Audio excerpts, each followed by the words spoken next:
गुरुवे गौरचन्द्राय राधिके तदालये कृष्णाय कृष्णभक्ताय तद्भक्ताय नमो नमः।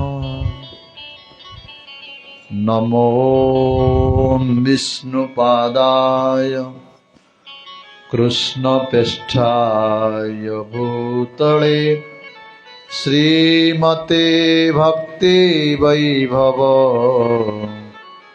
पुरी गोस्वामी नामिने। गौरवाणी प्रचाराय दृढ़ संकल्प मुहूर्ते कृष्ण शक्ति स्वरूपाय श्री भक्ति प्रदायिने नमः। आजानुलंबित भुज कनकवदात संकीर्तन कपितरौ कमलायताक्ष विश्वम्बर द्विजवर जुगधर्मपाल वन्दे जगत्प्रियकरौ करुणावतार। वागीशाजस्य वदने लक्ष्मी जस्योच वक्ष्यसि जस्यास्ति हृदि स्तम्भित तं नृसिंहमहं भजे। हे कृष्णा करुणा सिंधु दीनबंधु जगत्पते गोपीशे गोपिका कांत राधा कांत नमस्तुते।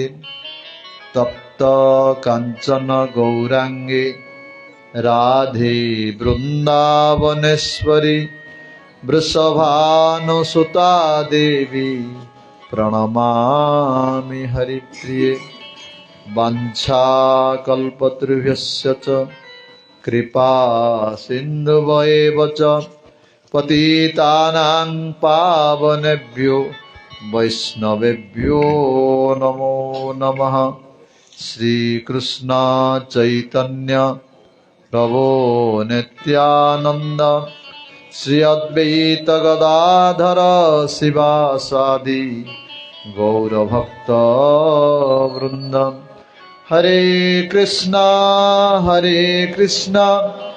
कृष्ण कृष्ण हरे हरे हरे राम राम राम हरे हरे।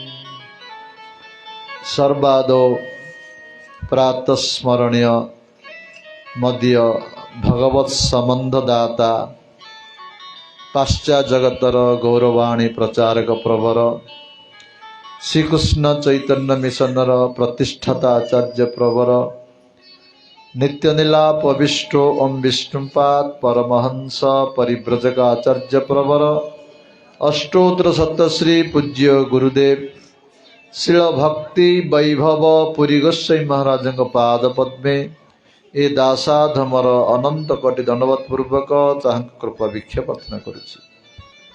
तदनंतर मो शिक्षा गुरु पाद पद्म जहाँ कृपारे अधम को किछि भगवत सेवा करने सौभाग्य लाभ मिली जे कि वर्तमान श्रीकृष्ण चैतन्य मिशन आचार्य जय विष्णुपाद परमहंस परिव्रजक आचार्य प्रवर त्रिदंडी स्वामी भक्ति विचार विष्णु गोस्वामी महाराज तांक पाद पद्म मध्य अधमर अनंत दंडवत पूर्वक कृपा भिक्षा प्रार्थना करुछि। तदनंतर उपस्थित आमर दिगोपनी स्थित राधा विनोद बिहारी मठर वर्तमान मठरक्षक श्रीपाद भक्ति साधक महाजगी महाराज राधा विनोद बिहारी सेवक श्रीपाद श्यामानंद दास प्रभु एवं आमर किशोर दास प्रभु पंडित आज्ञा विश्वनाथ प्रभु सुभाष पाड़ी प्रभु उपस्थित समस्त भगवत पिपासु भक्तवृंद, समस्त भगवत पिपासु भक्तिमती मातृवृंद, समस्त पाद पद्मे अधमर अनंत कर दंडवत पूर्वक समस्त कृपा भिक्षा प्रार्थना करुछि। ए अधमर सेपरी योग्यता नहीं, तथापि गुरु वैष्णव मान आदेश पालन करी किछि भगवत कथा कीर्तन करने में प्रयास करुछि। मोर निश्चय भूल हब, आपण माने समस्ते निज निज वैष्णव चित्त गुण द्वारा ये अधम को क्षमा करिए बोली मोर अनुरोध। 2 मिनट हरि नाम कीर्तन करंतु हाथ ताली दे, तापर हम भगवत कथा भीतर प्रवेश करिबा। मेरो राधा रमण गिरिधारी, गिरिधारी अश्याम बनवारी। मेरो राधा रमण गिरिधारी, गिरिधारी अश्याम बनवारी। मेरो राधा रमण गिरिधारी, गिरिधारी अश्याम बनवारी। समस्त कीर्तन करंतु हाथ ताली दे। गिरिधारी अश्याम बनवारी, गिरिधारी अश्याम बनवारी।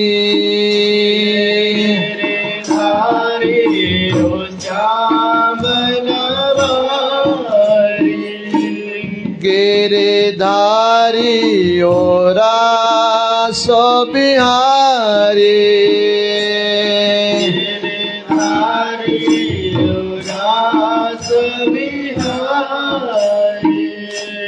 गिरिधारी ओ विनोद बिहारी, गिरिधारी ओ विनोद बिहारी। मेरो राधा रमण गिरिधारी, गिरिधारी अश्याम बनवारी।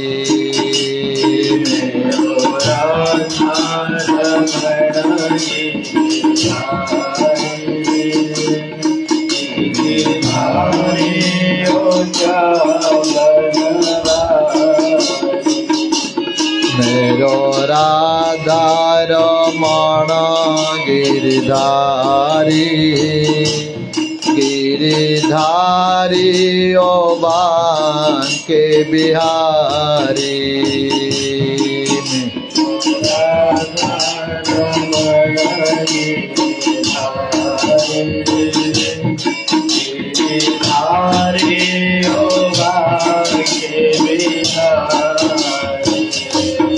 हरे कृष्णा, हरे कृष्णा, कृष्णा कृष्णा हरे हरे, हरे राम, हरे राम, राम राम हरे हरे।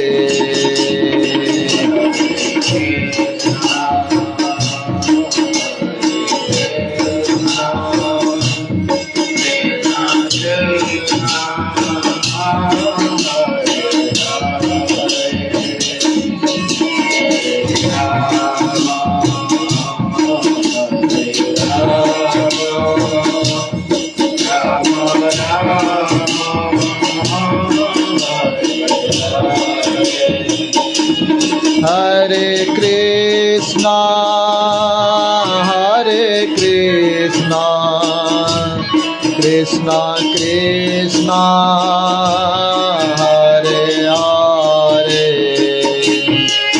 हरे राम, हरे राम, राम राम हरे हरे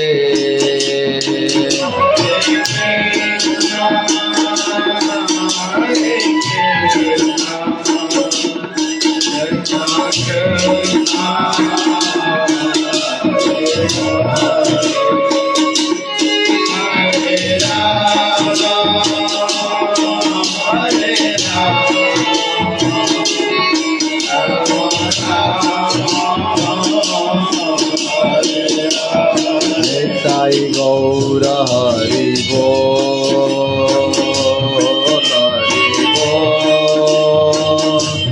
हरि बोल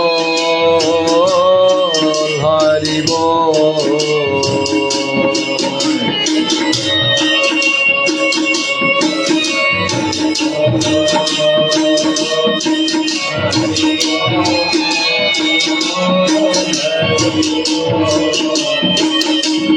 निताई गौर हरि बोल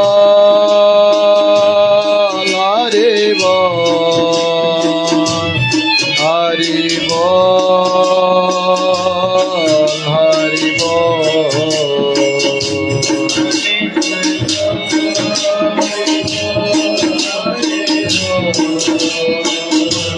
हरि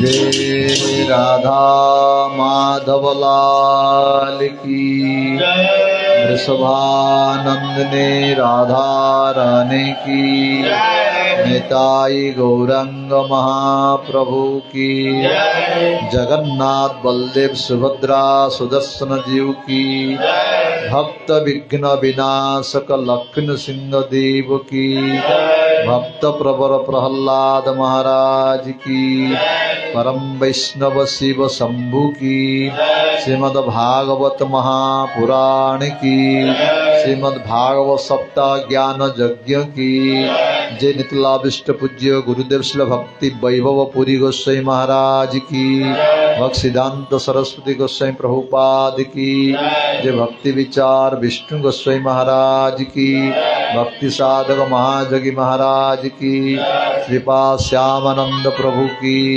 अनंत कोटि वैष्णव वृंद की समागत गौर भक्त वृंद की हरिनाम संकीर्तन की गौर प्रेमानंदे हरि हरि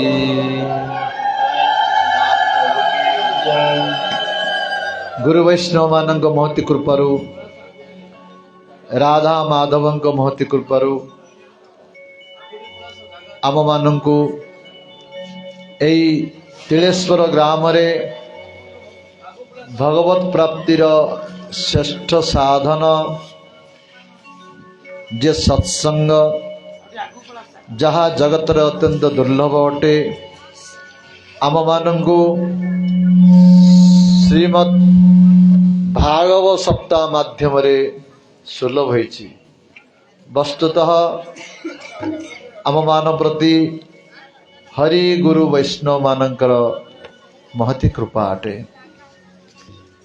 एई भागवत अनुष्ठान आज होची विश्राम दिवस। हरि अनंत हरि कथा अनंत भगवान जेपरि अनंत तांकर कथा मध्य सेपरि अनंत। आमे 7 दिन रे 2 घंटा समय दिन कौन कहि परिबा।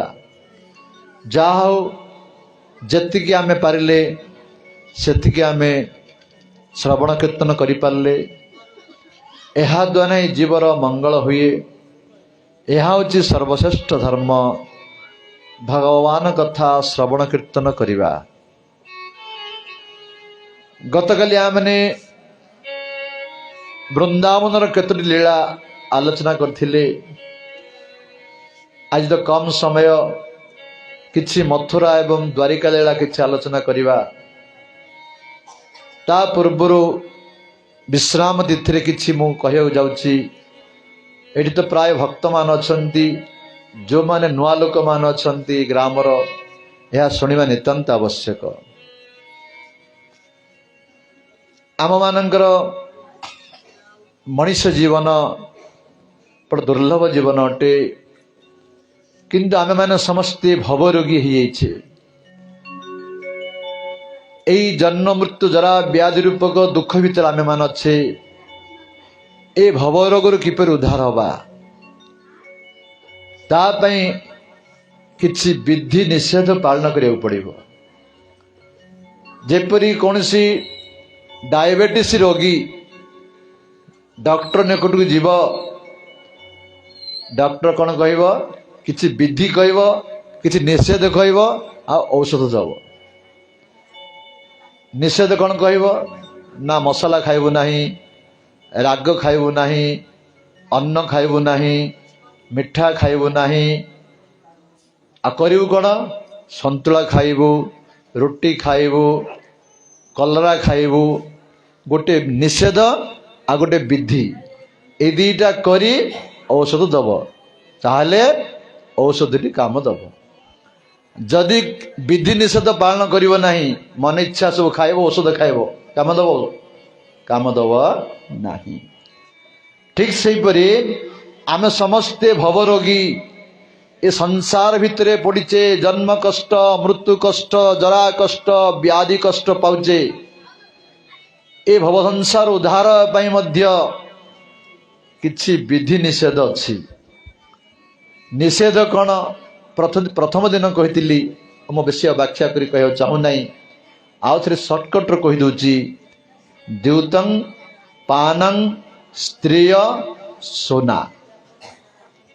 निषेध होची जुआ खेलिबो नाही, निशा द्रव्य सेवन करिबो नाही, पर स्त्री बा पर पुरुष संग करिबो नाही, माछ मांस आदि खाइबो नाही। ए चारटी निषेध एई चारटी संपूर्ण त्याग करिबो। आ विधि कौन विधिटा कही नथिली वर्तमान कहीदेवी कौन करिया पड़िबो। एपरि चारटी छाड़िबो आ चारटी करिबो। कौन कौन करिबो? प्रथम विधि होची प्रत्येक मनुष्य पुरुष हो स्त्री हो ब्राह्मण हो क्षत्रिय हो वैश्य हो शूद्र हो समस्त में गोटे नियम समस्ते तुलसी देवींकर सेवा करिबो। तुलसी वृक्ष मूल जल पकईब, तुलसी चारिपटे चारिथर परिक्रमा करिब, तुलसी को प्रणाम करिब, आउ तुलसी माले को कंठरे धारण करिब। ये होची प्रथम नियम। भक्ति मार्ग रे प्रवेश करिया को हेले प्रथम होची तुलसी माली कंठरे धारण करिया पड़िबो। ये होची यूनिफॉर्म। जेपरी कौनसी स्कूल रे जॉइन करिया गले पाठ पढ़िया गले यूनिफॉर्म पिंधिले ही स्कूल भितर पाठ पढ़ी पारिबो। पाठ पढ़िया तो द्वितीय कथा किंतु प्रथम यूनिफॉर्म पिंधिया पड़िबो। सेहीपरि भगवान जिगरे अग्रगति करिया को हेले प्रथमे तुलसी माली कंठ धारण करिया पड़िबो, तुलसी सेवा करिया पड़िबो। कहीं तुलसी होची कृष्णंकर प्रिय, भगवान अत्यंत प्रिय होची तुलसी महारानी। 56 भोग 36 व्यंजन बिना तुलसी प्रभु एक नाई माने। 56 भोग 36 व्यंजन देले मध्य तुलसी न पकेले भगवान ग्रहण करिवे नाही। तुलसी रो महिमा शास्त्र एपरि वर्णना करा जायछि जे तुलसी माली धारण करी जो माने स्नान करिवे ना से स्नान जल जतो तुलसी को बाजी हम देहरे पड़िबो कोटि कोटि तीर्थर फल मिलिबो बोली कहा जायछि। तेणु प्रत्येक मनुष्य तुलसी माली धारण करवा उचित। यज्ञ उपवीत कंठे धार्य तुलसी मालिका क्षणमात्र परित्याग विष्णुद्रोही भवे नरः। जेपरि ब्राह्मण व्रतोपनयन परे पैता धारण करे मृत्यु पर्यंत पैता काढ़े नहीं, से भी प्रत्येक मनुष्य मृत्यु पर्यंत केबे कंठर तुलसी माली बाहर करिवे नाही। क्षण मात्र परित्याग कले मध्य विष्णुद्रोही पातक पाति कहो आमे। तो प्रत्येक मनुष्य कर्तव्य कंठरे तुलसी माली धारण करिवो आ तुलसी सेवा करिवो प्रथम कर्तव्य। द्वितीय विधि कौन ना मस्तक रे तिलक रखिवो। एई तिलक होची गोटे आउट यूनिफॉर्म। जेपरि गोटे सधवा माँ सधवा नारीर यूनिफॉर्म कौन ଯଦି ମସ୍ତକରେ ସିନ୍ଦୁର ଅଛି, ହାତରେ ଚୁଡ଼ି ଅଛି, ଗଳାରେ କ'ଣ କହୁଛନ୍ତି ତାକୁ ମଙ୍ଗଳସୂତ୍ର ଅଛି, ତାହେଲେ ଜାଣିବେ ସେ ଜଣେ ସଧବା ନାରୀ, ତାର ଜଣେ ପତି ଅଛନ୍ତି। ସେଇପରି ଆମେ ସମସ୍ତେ ସଧବା, ବିଧବା ନୁହେଁ ଆମେ ମାନେ। ଭଗବାନ ଆମର ପତି, ଜଗତପତି ସିଏ। ତାଙ୍କୁ ପତି ରୂପେ ଗ୍ରହଣ କରିବାକୁ ହେଲେ ତାଙ୍କର ତିଲକୁ ମସ୍ତକରେ ଧାରଣ କରିବାକୁ ପଡ଼ିବ, ଆଉ ଏଇ ମଙ୍ଗଳସୂତ୍ର ରୂପକ ତୁଳସୀ ମାଳି କଣ୍ଠରେ ଧାରଣ କରିବାକୁ ପଡ଼ିବ। ତାହେଲେ ଆମେ ଭଗବାନଙ୍କୁ ଆମେ ପତି ରୂପେ ପ୍ରାପ୍ତ କରିପାରିବା, ଯାହା ଭଗବାନଙ୍କୁ ଇଷ୍ଟ ରୂପେ ପ୍ରାପ୍ତ କରିପାରିବା। ଶାସ୍ତ୍ରରେ କୁହାଯାଇଛି ଯଜ୍ଞ ଦାନ ତପ ହୋମ ସଦାୟ ପିତୃତର୍ପଣମ୍ ବିନା ଊର୍ଦ୍ଧ୍ୱପୁଣ୍ଡମ୍ ସା ବିଫଳ ବୋଲି କୁହାଯାଇଛି। ଯଦି ଊର୍ଦ୍ଧ୍ୱପୁଣ୍ଡ ତିଲକ ନାହିଁ, ତମେ ଯଜ୍ଞ କରିବ, ଦାନ କରିବ, ତପସ୍ୟା କରିବ, ଶାସ୍ତ୍ର ଅଧ୍ୟୟନ କରିବ, ପିତୃପୁରୁଷକୁ ତର୍ପଣ କରିବ, ସବୁକିଛି ବିଫଳ ହେଇଯିବ। ତେଣୁ ଆପଣମାନେ ଦେଖିଥିବେ ବ୍ରାହ୍ମଣ ମାନେ ଯେତେବେଳେ ଶ୍ରାଦ୍ଧ କରୁଥିବେ ଆପଣ ମସ୍ତକରୁ ଚନ୍ଦନ ଲଗାଇବେ, ଲଗାଉଛନ୍ତି ନା ନାହିଁ? ସେ ହେଉଛି ତିଳକ। ତିଳକ ଧାରଣ କରି ହିଁ ପିତୃତର୍ପଣ କରିବାକୁ ପଡ଼ିବ। ତିଳକ ଧାରଣ ହିଁ ଶାସ୍ତ୍ର ଅଧ୍ୟୟନ କରିବାକୁ ପଡ଼ିବ। ତିଳକ ଧାରଣ ହିଁ ଯାହା କିଛି ଭଗବାନଙ୍କର ସେବା କରିବାକୁ ପଡ଼ିବ। ତେଣୁ ଶାସ୍ତ୍ରରେ କୁହାଯାଇଛି ଲଲାଟେ ତିଲକ ନାସ୍ତି, କଣ୍ଠେ ନାସ୍ତି ତ୍ରିକଣ୍ଠିକା, ହୃଦେ ଗୋବିନ୍ଦ ନାସ୍ତି, ସ ନର ବ୍ରହ୍ମ ରାକ୍ଷସ। ଯାହାର ମସ୍ତକରେ ତିଲକ ନାହିଁ, କଣ୍ଠରେ ତୁଳସୀ ମାଳ ନାହିଁ, ହୃଦୟରେ କେବେ ଗୋବିନ୍ଦକୁ ସ୍ମରଣ କରୁନାହାନ୍ତି, ସିଏ ମଣିଷ ନୁହେଁ, ବ୍ରହ୍ମ ରାକ୍ଷସ ବୋଲି କୁହାଯାଇଛି। ତେଣୁ ପ୍ରତ୍ୟେକ ନିବେଦନ ଆପଣମାନଙ୍କୁ କରୁଛି, ସେଇ ନିଷେଧ ଚାରିଟା ଛାଡ଼ି ବର୍ତ୍ତମାନ এই ବିଧି ପାଳନ କରନ୍ତୁ, ତୁଳସୀଙ୍କ ସେବା କରନ୍ତୁ, ମସ୍ତକରେ ତିଳକ କରନ୍ତୁ। ଦୁଇଟି ବିଧି ହେଲା। ତୃତୀୟ ବିଧି ସେଇଦିନ ମଧ୍ୟ କହିଥିଲି, ଆଜି ମଧ୍ୟ କହୁଛି, ପ୍ରତ୍ୟେକ ଲୋକ ଏକାଦଶୀ ବ୍ରତ ପାଳନ କରିବେ।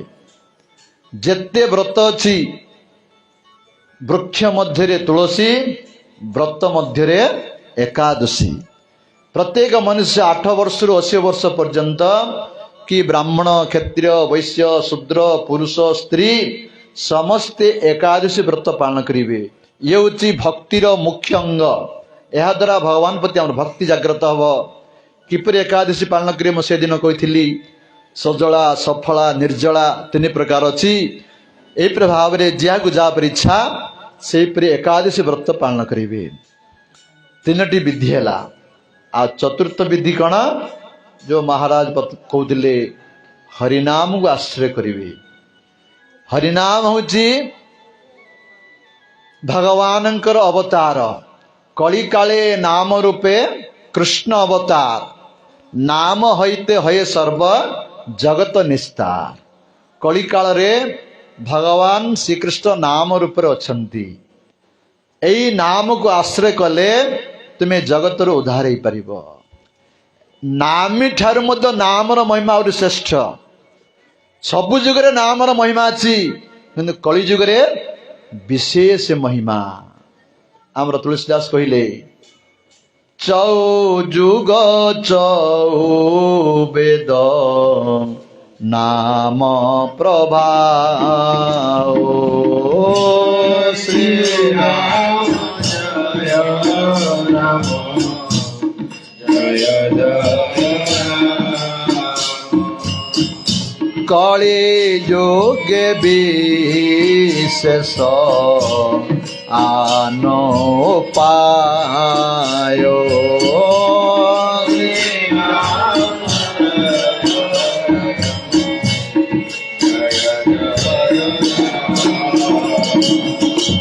শ্রীরাম জয় রাম জয় জয় রাম,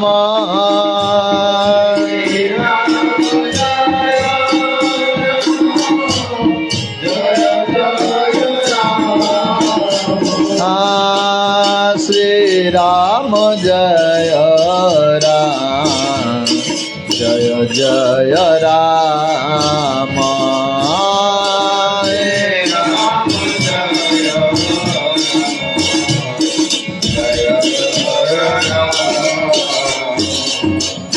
चारि जुग चारि वेद नाम प्रभाव, कली विशेष आर न उपाय। चारि जुगरे चारि वेदर नामर महिमा अच्छी किंतु कली जुगरे विशेष महिमा कहीं नाम छड़ा उपाय किछि नाही। हरिर नाम हरिर नाम हरिर नामैव केवलम कलौ नास्तेव नास्तेव नास्तेव गतिरन्यथा। कली जुगरे हरिनाम छड़ा गति नाही गति नाही गति नाही बोली कहा जायछि। अरे साक्षात भगवान ठारू मध्य तांकर नामर महिमा और श्रेष्ठ अटे। थरे हनुमान जी महाराज तांकर वैकुंठ धाम रे रघुनाथ सेवा करछंती। रघुनाथ पचारे हनुमान जी सबुठार जगतर सर्वश्रेष्ठ कौन? हनुमान कहले प्रभु आपण ठार श्रेष्ठ कौन किए अच्छी? आपण ही सर्वश्रेष्ठ अटंती। से रघुनाथ जानीपारे हनुमान जी किसी लुचुंट कह भय कर अंतर्जामी से बुझीपारे। कहले रघुनाथ कहले हनुमान जी तुम्हें भय कर किसी कारण नहीं, मु तुमको अभय प्रदान करुच्ची, तुम्हें वास्तव कह सर्वश्रेष्ठ कौन? हनुमान जी कहले प्रभु आपण ठारू मध्य सर्वश्रेष्ठ होची आपणकर नाम। कहीं आपण अयोध्या रे जन्म होई केवल अयोध्यावासी को उद्धार करथिले, किंतु आपण नाम त्रिभुवन को उद्धार करुच्ची। तेणु आपण ठारू आपण नामर महिमा श्रेष्ठ अटे। कली जुगरे नाम समस्त शक्ति भगवान देइछंती। जदि हरिनाम को आमे जप करिवा कीर्तन करिवा यही चारि निषेध का छाड़ी जदि निषेध छाड़े विधि करेंगे हेल्ले मत फल मिल ना। जो निषेध द्वितीय क्रीड़ा जुआ खेल मद्यपान माछ मांस भक्षण परस्त्री संग परपुरुष संग ये सब छाड़े छाड़ी तुलसी सेवा करेंगे, तुलसी माली परिधान करेंगे, तिलक करेंगे, एकादशी व्रत करेंगे आ हरिनाम करेंगे। एपरी विधि किंतु एसबू करेंगे किपरि? एसबू कले मध्य आउ गोटे नियम अच्छी कौन? जड़े गुरु को आश्रय करी करेंगे।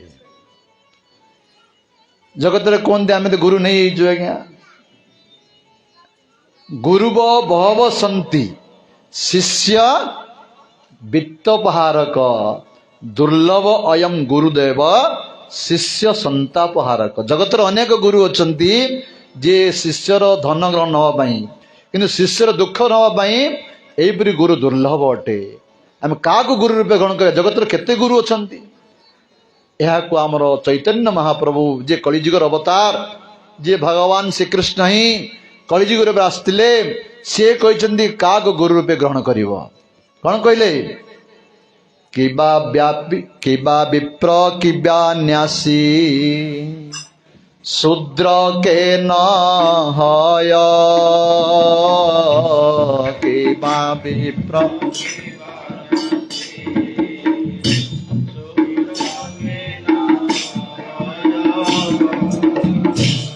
जे कृष्ण तत्व बेता से गुरु हय।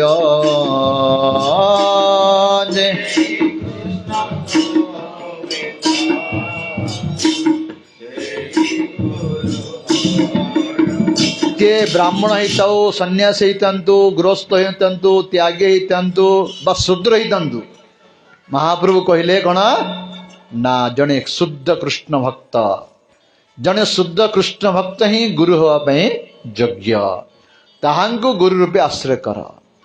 जेपरि भागवत मध्य कहले भगवान श्रीकृष्ण उद्धव कहले तस्मात् गुरु प्रपद्यन्ते जिज्ञासु श्रेयोत्तमं शब्दंच एवं परम त निष्पातम शब्द ब्रह्म परम ब्रह्म रे निष्पात होइतिबे सेपरि गुरुंगर योग्यता थिबार शब्द ब्रह्म माने शास्त्र रे जे निष्पात होइतिबे आ परम ब्रह्म भगवान को जे अनुभव करथिबे तांका पाखे शुद्ध भक्ति थिबो एहिपरि जणु गुरु को आमे आश्रय ग्रहण करि परिबो। जदि कहबे आमे गुरु न नहीं कल हमनी के आज्ञा हबो कहबो मो स्कूल रे पाठ पढिबिनी जॉइन हेबिनी स्कूल रे घरे मो पाठ पढ़ी बोले हम किए सर्टिफिकेट मिल ना तुम्हें कौन चाकरी करते योग्यता थिले मध्य स्कूल रे जॉइन न कले हम ना। ठीक से गुरु को आश्रय करिया पड़ो। तेणु आम तुलसीदास कहले बिनु गुरु भव निधि पारो न कोई। श्री राम जय राम जो बीरंची शंकर रसम होई।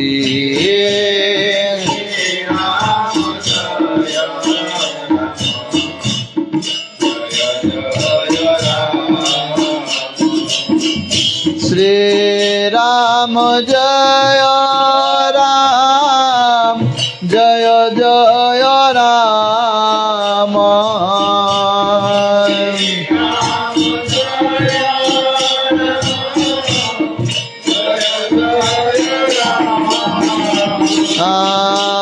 श्री राम जय राम जय जय राम।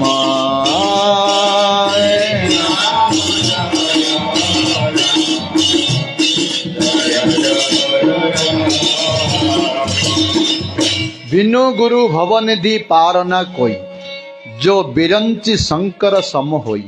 ब्रह्मांग भଳି ऐश्वर्यशाली ହେଇଥିଲେ ମଧ୍ୟ महादेवଙ୍କ ଭଳି ऐश्वर्यशाली ହେଇଥିଲେ ମଧ୍ୟ गुरुଙ୍କୁ आश्रय न कले से संसार उद्धार हो पारिब नाही। तेणु जड़े शुद्ध वैष्णवଙ୍କୁ गुरु रूपे ग्रहण करी तांको आदेश उपदेश रे एई विधि निषेध यदि आमे पालन करिबा ताहाले आमे वंचित समय सुखर रहिबा एवं मृत्यु पर आमे भगवत धाम को जीवा। यह हूँ आपण मान निवेदन। तेणु आमे 7 दिन सत्संग कले जदि किछि जे जने जीवन रे आचरण करि पारला ताहाले आमर जीवन सफल हबो, आपण मानकर मध्य मंगल हबो। कलिजुग वर्तमान कलिजुग रे मध्य देखुची भगवत भक्ति मार्ग रे भजन रे मध्य तत्पर हेले जो महाराज कहिले कण जे जन तप आचरती देवगण ताहार विघ्न करती। भजन कले मध्य निष्काम भाव रे शुद्ध भाव रे भगवान उद्देश्य रे प्रीति उद्देश्य रे भजन कले मध्य विभिन्न प्रकार समस्या आसी जाउची। देवता माने विघ्न करिवे। जब महाराज कहले माया को मध्य प्रणाम करिवे पड़े। माया मध्य बार होची भितरु आमर अभिमान अहंकार सब आसी जाउची, क्रोध आसी जाउची, बड़ विपत्ति आसी। तेणु माया को मध्य प्रणाम करिवा आउ आमर जेपरी विघ्न रे जेपरी भजन रे नष्ट हबनी आमर भक्त विघ्न विनाशक लक्ष्मण सिंह देव तांको निवेदन करिवा, गुरुदेव को निवेदन करिवा जहाँ विपद आसले प्रभु आमको धैर्य दियंतु एवं सहयोग शक्ति दियंतु किपरि आमे भगवत भक्ति मार्ग रे अग्रसर करिवा निवेदन करिवा। तेणु भगवान गुरुपद आश्रय करी भजन कले विपद आसीबो किंतु विपद रे तुम उद्धार हबो आ मनुष्य जीवन सफल हबो एवं मृत्यु पर भगवत धाम को जीवा। तापर वर्तमान आम लीला कथा भितर किसी प्रवेश करिवा। अल्प समय अच्छी। गतकाली तो आम वृंदावन लीला भितर प्रवेश करथिले। आज द्वारिकार तो अनेक लीला अच्छी। से मध्यरु गोटे लीला सुदामांगर चरित्र आम किछि आम आज आलोचना करिवा। जेतले भगवान श्रीकृष्ण वृंदावन मथुरा गले, मथुरा रे कंस को उद्धार कले। उद्धार कला परे तांको पिता माता जी वसुदेव एवं देवकी बंदीशाला विरित अछंती रखिचंती कंस। तेणु प्रथमे आसिले बंदीशाला निकट को बापा माँ को प्रथम उद्धार करी। जेतबेले कृष्ण बलराम आसी वसुदेव को एवं देवकी को प्रणाम करुछंती तांके दूरे जाउछंती आ आलिंगन करुना पुओ बोली। कहीं से मैंने जानी पाले एम पुओ ना रे बाप मोर एमाने भगवान पुओ भाई सीना आसछंती एमाने भगवान आम पुओ बोली माया भावुचु एपरी भावी से मैंने दूरे जाउछंती आलिंगन करुना। भगवान कौन कले सेठी जदि भगवान देखिले जदि भगवान बोली मत जानीदेवे मैंने मत आदर करेंगे ना पुत्र बोली स्नेह करेंगे। तेणु तांकर वैष्णवी माया को प्रयोग कले। जो वैष्णवी माया द्वारा मोहित ही पुणी से माने वसुदेव देवकी पुत्र बोली आलिंगन कले आदर कले। ସେତେବେଳେ ଭଗବାନ ଶ୍ରୀକୃଷ୍ଣ କହୁଛନ୍ତି ବାପା ମାଙ୍କୁ, ହେ ପିତା, ହେ ମାତା, ଆମେମାନେ ଆପଣମାନଙ୍କ ସେବା କରିବା କଥା, ଆମେମାନେ ସେବା କରିପାରିଲୁ, କ୍ଷମା କରିବେ। ଆଉ ଆପଣମାନେ ମଧ୍ୟ ଆମମାନଙ୍କ ଛୋଟ ପିଲା ଭିତରେ ଯେଉଁ ପିଲାମାନଙ୍କ ଯେଉଁ ବାଲ୍ୟଲୀଳା, ପୌଗଣ୍ଡ ଲୀଳା, ଏହା ବାପା ମାଆଙ୍କୁ ଆନନ୍ଦ ଦିଏ। ଡାଡି ମାମି ଡାକୁଥିବେ, ଆଦର କରୁଥିବେ, ଏସବୁ ବସୁଦେବ ଦେବକୀ ପାଇନାହାନ୍ତି, ନନ୍ଦ ବାବା ଯଶୋଦା ପାଇଛନ୍ତି। ତେଣୁ କହିଲେ ଆମର ବାଲ୍ୟଲୀଳା ମଧ୍ୟ ଆପଣ ଦର୍ଶନ କରିନାହାନ୍ତି, ଆମକୁ କ୍ଷମା ଦେବେ। ଯେଉଁମାନେ ବାପା ମାଆଙ୍କୁ ସେବା କରିନାହାନ୍ତି, ଭଗବାନ ଶ୍ରୀକୃଷ୍ଣ କହୁଛନ୍ତି କଥାଟି, ଅନେକ ଲୋକମାନେ ବୁଢ଼ାବୁଢ଼ୀ ହେଇଗଲା ପରେ ବାପା ମାଆଙ୍କୁ ସେବା କରିନାହାନ୍ତି, କଷ୍ଟ ପାଉଛନ୍ତି ବୁଢ଼ାବୁଢ଼ୀ ମାନେ, ଏବଂ ଧନୀ ଲୋକମାନେ ସବୁ ବୃଦ୍ଧାଶ୍ରମ ଛାଡ଼ି ଦେଉଛନ୍ତି, ତାଙ୍କର ଗତି କ'ଣ ହବ? ଭଗବାନ ଶ୍ରୀକୃଷ୍ଣ କହିଲେ, ଯସ୍ତୟୋ ଆତ୍ମଜୋ କଳ୍ପଃ ଆତ୍ମନାଚୋ ଧନେନ ଚ ଭୃତଂ ନ ଦଦ୍ୟାତଂ ପ୍ରତ୍ୟୋ ସୋମାଂସ ଖାଦୟନ୍ତି। ଭଗବାନ ଶ୍ରୀକୃଷ୍ଣ ନିଜେ କହୁଛନ୍ତି, ଯସ୍ତୟୋ ଆତ୍ମଜ, ଯାର ପୁତ୍ର ମାନେ ସମର୍ଥ ଥାଇ ମଧ୍ୟ, ଯାହା ସମର୍ଥ ନାହିଁ ଅଲଗା କଥା, ସିଏ ତ ନିଜେ ରୋଗୀ ହେଇଥିବ, ସିଏ କିଛି କରିପାରୁନ, ତ ବାପା ସେବା କେମିତି କରିବ? ଯାର ସମର୍ଥ ଥାଇ ମଧ୍ୟ ଯଦି ବାପା ମାଙ୍କର ସେବା କରୁନାହିଁ, ବୃଦ୍ଧ ଅବସ୍ଥାରେ ଭଗବାନ କହୁଛନ୍ତି ସିଏ ମୃତ୍ୟୁବରଣ କଲା ପରେ ଯମଦୂତ ମାନେ ତାର ମାଂସ କାଟି ତାକୁ ଖୁଆଇବେ, ଯେଉଁମାନେ ବାପା ମାଙ୍କର ସେବା କରୁନାହାନ୍ତି। ତେଣୁ ପ୍ରତ୍ୟେକ ଜୀବ ବାପା ମାଙ୍କ ସେବା କରିବାକୁ ପଡ଼ିବ। ଆହୁରି କହିଲେ ଭଗବାନ, ମାତରଂ ପିତରଂ ବୃଦ୍ଧଂ ଭାର୍ଯ୍ୟା ସାଦ୍ବିଂଶୁତୋ ଶିଶୁଂ ଗୁରୁଂ ବିପ୍ର ପ୍ରପନ୍ନ ଚ କଳ୍ପ ଅବିବ୍ରତ ସନ୍ମୃତଃ। ମାତରଂ ପିତରଂ ବୃଦ୍ଧଂ, ବାପା ମା ବୁଢ଼ା, ଯଦି ବାପା ମାଙ୍କ ବଳ ବୟସ ଅଛି ଠିକ ଅଛି, ଅସୁବିଧା ନାହିଁ। ଯେତେବେଳେ ବୃଦ୍ଧ ହେଇଗଲେ ତାଙ୍କୁ ଆଶ୍ରୟ ଦରକାର, ସେଇ ସମୟରେ ଯଦି ସେବା କରିବ ନାହିଁ, ଆଉ ଭାର୍ଯ୍ୟା ସାଧ୍ୱୀ, ତୁମ ପତ୍ନୀ, ତମର ଯୋଉ ପତିବ୍ରତା ନାରୀ, ତାକୁ ଯଦି ପରିତ୍ୟାଗ କରିବ, ଏବଂ ଛୋଟ ପିଲା ଜନ୍ମ ହେଇଛି ଶିଶୁ, ତାକୁ ଯଦି ସେବା କରିବ ନାହିଁ, ଏବଂ ଗୁରୁଂ ବିପ୍ର ପ୍ରପନ୍ନ ଚ, ଗୁରୁଦେବଙ୍କୁ, ବ୍ରାହ୍ମଣ ବୈଷ୍ଣବ ମାନଙ୍କୁ, ଆଉ ତୁମର ଶରଣାଗତରେ ଯେଉଁମାନେ ଅଛନ୍ତି, ଗାଈ ବଳଦ ଯେଉଁମାନେ ଅଛନ୍ତି, ଏମାନଙ୍କୁ ସମର୍ଥ ଥାଇ ମଧ୍ୟ ଯେଉଁମାନେ ସେବା କରିବେ ନାହିଁ, କହୁଛନ୍ତି ଭଗବାନ ଶ୍ରୀକୃଷ୍ଣ, ଶ୍ଵସନ ହିଁ ମୃତ, ବଞ୍ଚିଥିଲେ ମଧ୍ୟ ମରିଯିବା ସଙ୍ଗେ ସମାନ। ତେଣୁ ପ୍ରତ୍ୟେକ ବ୍ୟକ୍ତି ବାପା ମାଙ୍କର ବୃଦ୍ଧ ଅବସ୍ଥାରେ ବିଶେଷ କରି ସେବା କରିବା ଉଚିତ। ସେବା କଲେ ହିଁ ଆମର ମଙ୍ଗଳ ହବ, ଆଉ ଭଗବାନ ସେଥିରେ ଆମ ଉପରେ ସନ୍ତୁଷ୍ଟ ହେବେ। ଏହିପରି ଭାବରେ ଭଗବାନ ଶ୍ରୀକୃଷ୍ଣ କହି କ'ଣ କଲେ? ଏ ମନ୍ତ କହି ଦାମୋଦର, ହେମନ୍ତ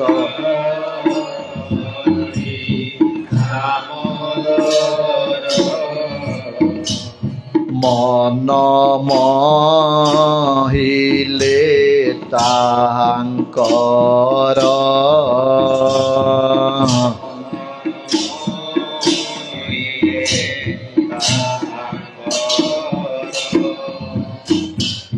কৃষ্ণ বচনে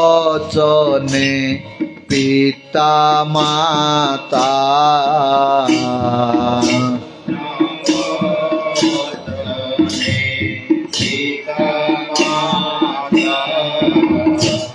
ছাড়িলে মন দুঃখ চিন্তা,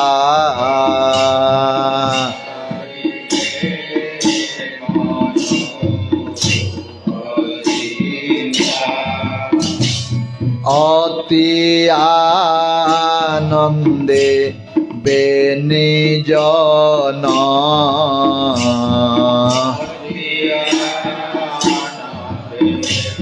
বেনিজন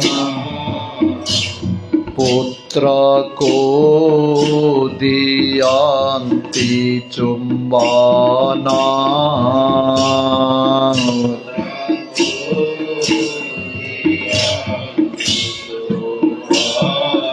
जय भक्त वत्सल भगवान की।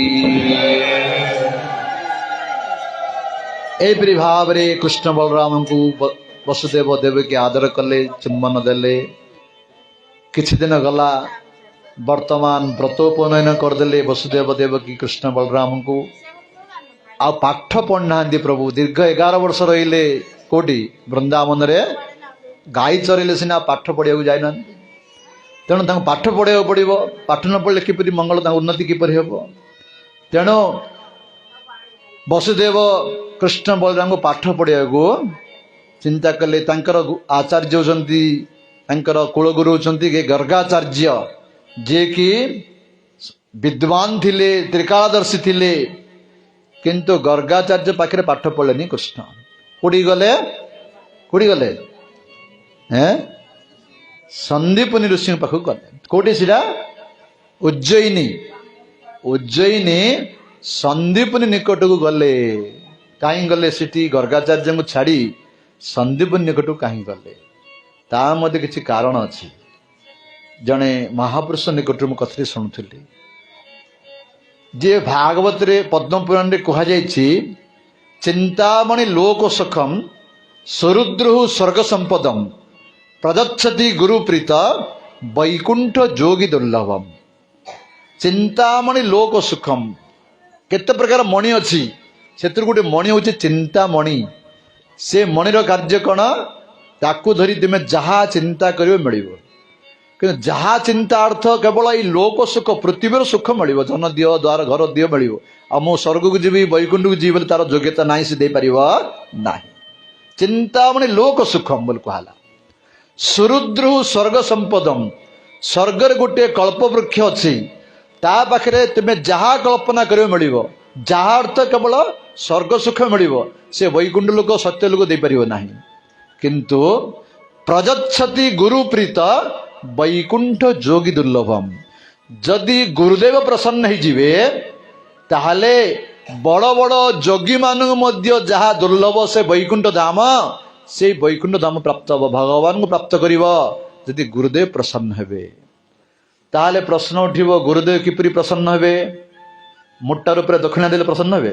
पैसा अच्छी 10,000 20,000 देदा प्रसन्न हेबे? ए कलिजुग विभिन्न प्रकार गुरु प्रसन्न हो पारती, किंतु जे वास्तव गुरु से टंका द्वारा प्रसन्न हेबे नहीं। जदि सुंदर प्रसाद देदेवा खाया दवा प्रसन्न हेबे, नले गोटे 10,000 20,000 वस्त्र देले प्रसन्न हेबे ना। ना, वास्तव गुरु एथिरे प्रसन्न हेबे नहीं। वास्तव गुरु कोथिरे प्रसन्न हेबे? गुरुंकर आदेश उपदेश को शिष्य किपरि पालन करुछि, तांकर आदेश उपदेश को जो शिष्य जीवन में पालन करुछि, तापरे गुरुदेव प्रसन्न हेबे। केवल टंका देदेले, दक्षिणा देदेले गुरुदेव प्रसन्न हेबे नहीं। गुरुदेव कहते कौन? का प्रति हिंसा करबनी, आमे का हिंसा करिवे नहीं। गुरुदेव के क्रोध करिवे नहीं, आमे क्रोध करिवे नहीं। गुरुदेव के लोभ करिवे नहीं, लोभ करिवे नहीं। का द्वेष करिवे नहीं, आम द्वेष करिवे नहीं। गुरु वाक्य को जो आम जीवन में पालन करुचे, ताहले गुरुदेव हम प्रसन्न हेबे। गुरुदेव प्रसन्न हेले किए प्रसन्न हेबे? भगवान प्रसन्न हेबे। जस्य प्रसादात भगवत प्रसाद, गुरु कृपा द्वारा भगवान कृपा प्राप्त होबा। तेणु गुरु आदेश पालन कले जे किपरि भगवान प्राप्त हो, यही उदाहरण गोटे अच्छी। कौन? भगवान से मथुरा छाड़ी गले कोटिकी ना, संदीपनी मुनि आश्रम को। संदीपनी मुनि जेतेबेले शिष्य थिले, तांकर गुरु ना हूँ उपमन्यु। से सांदीपनी गुरु हूँ उपमन्यु। उपमन्युंकर आश्रम 10,000 शिष्य थिले। केते? 10,000 शिष्य थिले। आ से उपमन्यु मध्य जन त्रिकालदर्शी, जन महात्मा। सी निजर जोग द्वारा निजर त्रिकालदर्शी जानी पारिले, तांकर प्रारब्धरे गोटे वर्षे पंते पागल हो जिवे। सी जानी पारे कर्म अच्छी, पूर्वजन्म कर्म अच्छी, वर्षे पंते पागल हो जिवे। से जानीपारी शिष्य मान कहले हे शिष्य माने अमुक डेट रु अमुक डेट पंते वर्ष पंते मु पागल होगी पागल हो गल तो मनुष्य कि जापर नहीं तेणु कहते तुम्हें माने मोर सेवा कर आश्रम दायित्व नब यहीपरि उपदेश प्रदान कले गुरुदेव समस्त हाँ बोली कहीदेले जो समय आसला सी कौन है पागल हो गले जो पागल हो गले कौन कर मनुष्य क्या बाड़ेब क्या पिटब क्या पथर पकब क्या इटा पकब कौटी झाड़ा कर कौटी परिश्रा कर कि ठिणा ना किए सेवा कर गुरुंकर जो विभिन्न प्रकार उत्पाद सृष्टि कर जो 10,000 शिष्य थिले आस्ते आस्ते गोटे गोटे खसिया को लगिले यहीपरि जाई जाई जाई जाई सबू पलि गले गोटे शिष्य रहिले किए तांका ना सांदीपुनि ऋषि रहिले से सांदीपुनि दीर्घ वर्ष पर्यंत गुरुंकर सबू जो जंजाल सहे कले सबू कष्ट को सहे करी तांका सेवा कले एवं आश्रम दायित्व नेले जो वर्षे पूरी गला सेतबेले भर लगे पुणी गुरुदेव वर्ष पर्यंत प्रारब्ध कर्म थिला भल हो गला परे पचारे सांदीपुनि सब शिष्य मान कुआड़े गले सेतबेले कहले गुरुदेव सबु शिष्य माने चली गले मोर सेवा किए करथुला आश्रम सेवा किए करथुला आपण कृपारो ये अधम ही आपण सेवा कर सौभाग्य लाभ करथिला प्रभु गुरुदेव बोली जतले कांदी कांदी कहले प्रसन्न हो गले गुरुदेव प्रसन्न ही आलिंगन कले कहले हे सांदीपुनि मु ते आशीर्वाद दउची तू जो मोर सेवा कलु मु तो प्रसन्न अच्छी तू मु तते उपदेश देथिली आदेश देथिली पालन कलु मु तो प्रसन्न अच्छी दिने भगवान आसी तोर शिष्य ही रहे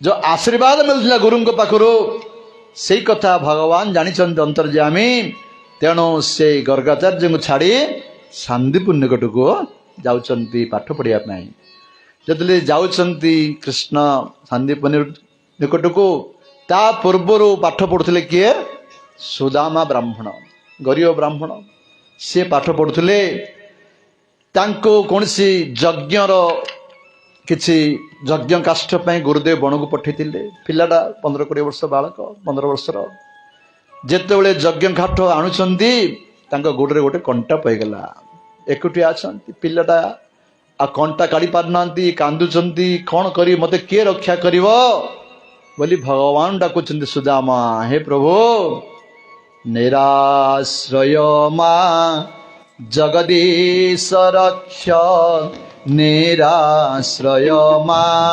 जगदीश रक्ष निरा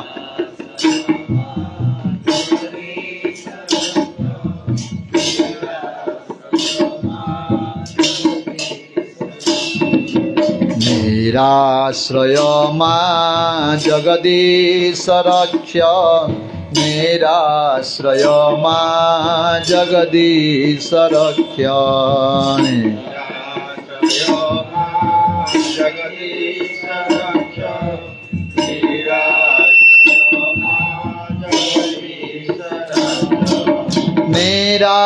निराश्रय मा जगदीश रक्ष निराश्रय मा जगदीश रक्ष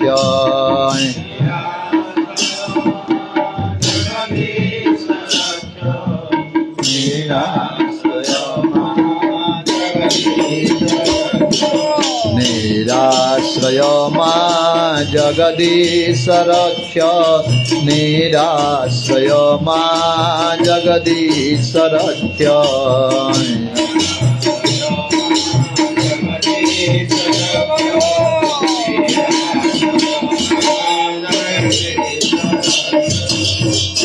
यहीपरि भाव में भगवान डाकुचंती भगवान तो अंतर्जामी जाऊले बर्तमान सांदीपुनि ऋषि आश्रम को पहुंची गले प्रभु रथ उपर बसी से सुदामा निकटरे देखिले छोट पिलाटी प्रभु जाई तार कंटाटी बाहर करदे निजर उत्तरीय ता बांधीदे पादटी को आलिंगन करदे रथरे बसई ସନ୍ଦୀପନ ମୁନିକୁ ଆସିଲେ। ସେଇଦିନ ଠାରୁ କୃଷ୍ଣ ସୁଦାମାର ସାଙ୍ଗ ହେଇଗଲେ। କୃଷ୍ଣ ସୁଦାମା ଏହା ଜଗତରେ ପରିଚିତ। ଯିଏ କହିବ ବଡ଼ କୃଷ୍ଣ ସୁଦାମା ଭଳିଆ ତାଙ୍କ ସାଙ୍ଗରେ ବୋଲି କୁହନ୍ତି, ଉଦାହରଣ ଦିଅନ୍ତି ସବୁବେଳେ। କୃଷ୍ଣ ସୁଦାମାଙ୍କର ଯୋଉ ପ୍ରୀତି, ପରସ୍ପର ପ୍ରତି ଯୋଉ ପ୍ରେମ, ତା ବର୍ଣ୍ଣନାତୀତ ଅଟେ। ଯେତେବେଳେ ଦୁହେଁ ପାଠ ପଢୁଛନ୍ତି, ଗୁରୁଦେବ ସନ୍ଦୀପନୀ ନିୟମ କରିଥିଲେ କ'ଣ ନା, ଯେଉଁମାନେ ପାଠ କହିପାରିବେନି, ଭୁଲ କହିବେ, ତାଙ୍କୁ ଦଣ୍ଡ ଦେବେ। କ'ଣ ଦଣ୍ଡ ଦେବେ ନା, ବଣକୁ ଯାଇ କାଠ ଆଣିବ, ଯେଉଁମାନେ ଭୁଲ କହିବେ। ଏହାଦ୍ୱାରା ସେବା ହେଇଯାଏ, ଦଣ୍ଡକୁ ଦଣ୍ଡ ହେଇଯାଏ। ଥରେ ସୁଦାମା ଭୁଲ କହିଦେଲେ, ତେଣୁ ତାଙ୍କୁ ଦଣ୍ଡ ମିଳେ, ତୁ ଯାଇ କାଠ ଆଣିଯା। ସେଥିରେ କୃଷ୍ଣ ଦେଖିଲେ ମୋର ସାଙ୍ଗଟା ଏକୁଟିଆ ହେଇଯିବ, କ'ଣ କଷ୍ଟ ପାଇଲେ କିଏ ତାର ଅଛି ରକ୍ଷା କରିବ, ମୁଁ ଯିବି ତା ସାଥିରେ ଭାବି କୃଷ୍ଣ ମଧ୍ୟ ଜାଣି ଜାଣି ଭୁଲ କହିଲେ। ଯାହା ଫଳରେ ଗୁରୁଦେବ ଦୁଇ ଜଣଙ୍କୁ ପଠେଇଦେଲେ, ଯା ତମେ ବଣକୁ ଯାଇ କାଠ ଆଣୁଛ। ବର୍ତ୍ତମାନ କୃଷ୍ଣ ସୁଦାମା ବଣକୁ ଗଲେ, କାଠ ଆଣିବାକୁ ଯାଇଛନ୍ତି। ହଠାତ୍ ବର୍ଷା, ବାତ୍ୟା, ବିଭିନ୍ନ ପବନ ଜୋର ହେଲା। ଏତେ ଜୋରରେ ବର୍ଷା ବାତ୍ୟା ହେଲା ଯେ ଆଉ ସେମାନେ ଆସିପାରିଲେ ନାହିଁ। ସେମାନେ ପରସ୍ପର ଭିତରେ ଆଲିଙ୍ଗନ କରି ରହିଲେ। ସୁଦାମା ଭାବିଲେ ମୋ କୃଷ୍ଣ ବେଶୀ କଷ୍ଟ ହେଉଥିବ, କୃଷ୍ଣ ଭାବିଲେ ସୁଦାମାଙ୍କୁ କଷ୍ଟ ହେଉଥିବ, ଭାବି ଆଲିଙ୍ଗନ କରି ରହିଲେ। ଏହିପରି ସାରା ରାତି ଅଛନ୍ତି। ଗୁରୁଦେବ ଦେଖିଲେ କୁଆଡ଼େ ଗଲେ, ଆସିଲେନି ତିରା ପିଲା। ସେ ଲଣ୍ଠନ ଧରି ଯେତେବେଳେ ଗୁରୁଦେବ ଆସିଲେ, ଦେଖିଲେ ଦୁଇ ଜଣ ଏହିପରି ଆଲିଙ୍ଗନ କରିଛନ୍ତି। ଗୁରୁଦେବ ପ୍ରସନ୍ନ ହେଇଗଲେ। ତୁମେ ଯାଅ, ପରସ୍ପର ଭିତରେ ଯୋଉ ପ୍ରୀତି ଅଛି ତୁମର ପ୍ରୀତି ଯୁଗେ ଯୁଗେ ଅକ୍ଷୁଣ୍ଣ ହେଇ ରହିବ, ତୁମ ଦୁଇ ଜଣଙ୍କ ନାମ ପ୍ରଚାର ହବ। ଏହିପରି ଭାବରେ ଗୁରୁଦେବ ଧରିଗଲେ। ପୁଣି ଆଉ ଦିନ ମଧ୍ୟ ଏପରି ଦୁଇ ଭୁଲ କଲେ ସୁଦାମା। ଆଉ ସେଥିପାଇଁ କୃଷ୍ଣ ଜାଣି ଜାଣି ଭୁଲ କଲେ। ଆଉ ଆସିବା ସମୟରେ ତାଙ୍କର ଗୁରୁ ମାତା କିଛି ଚଣା କିଛି ସୁଦାମାର କ'ଣ ଟବଲରେ ବାନ୍ଧି ଦେଇଥିଲେ। ସୁଦାମା ଭୋକ ହେଲେ ମିଶିକିରି ଖାଇବ ହେଲା ବୋଲି ବାନ୍ଧି ଦେଇଥିଲେ। ସେମାନେ ସେଦିନ ଆସିଲେ। ସେଦିନ ମଧ୍ୟ ବର୍ଷା ପବନ ଜୋର ହେଲା। ଏପରି ବର୍ଷା ପବନ ହେଲା ଯେ ସିଏ ଗୋଟେ ଗଛ ମୂଳରେ ଅଛନ୍ତି, ଏ ଗୋଟେ ଗଛ ପାଖକୁ ମଧ୍ୟ ଦିଲକୁ ଆସି ପାରୁନାହାନ୍ତି। ଏତେ ଜୋରରେ ବର୍ଷା ପବନ ହେଲା। ସିଏ ପାଖାପାଖି ଅଛନ୍ତି, କିନ୍ତୁ ସେ ଗୋଟେ ଗଛ ପାଖରେ, ଏ ଗୋଟେ ଗଛ ପାଖରେ। ଏଇ ସମୟରେ କ'ଣ ହେଲା, ସୁଦାମାକୁ ଜୋର ଭୋକ ହେଲା। ଭୋକ ଯେତେବେଳେ ହେଲା, ମା ତ ଦେଇଛନ୍ତି, ଗୁରୁମାତା ଚଣା ଖାଇଲେ। ଖାଉ ଖାଉ ଆଙ୍କର ଭାଗଟା ଖାଇବା କଥା, କୃଷ୍ଣ ଭାଗଟା ରଖିବା କଥା, କିନ୍ତୁ ଜୋର ଭୋକ ହଉଛି, ଆଙ୍କ ଭାଗ ସହିତ କୃଷ୍ଣ ଭାଗ ମଧ୍ୟ ଖାଇଦେଲେ। ଭଗବାନ ସବୁ ଜାଣୁଛନ୍ତି ଅନ୍ତର୍ଯ୍ୟାମୀ। ଯେତେବେଳେ ବର୍ଷା ଛାଡ଼ିଲା, କୃଷ୍ଣ କହିଲେ ସୁଦାମା ମୋ ଭାଗ ଦିଅ, ଚଣା ଖାଇମୁ। କହିଲେ ପ୍ରଭୁ କ୍ଷମା କରିବେ, ମୋ ଜୋର ଭୋକ ହେଲା, ମୁଁ ଆପଣଙ୍କର ଚଣା ମଧ୍ୟ ଖାଇ ଦେଇଛି। ଭଗବାନ କହିଲେ ଏରେ ସୁଦାମା କ'ଣ କଲ, ପରର ଦ୍ରବ୍ୟ ଖାଇଲେ ତୁମକୁ ଦରିଦ୍ର ହବାକୁ ପଡ଼ିବ।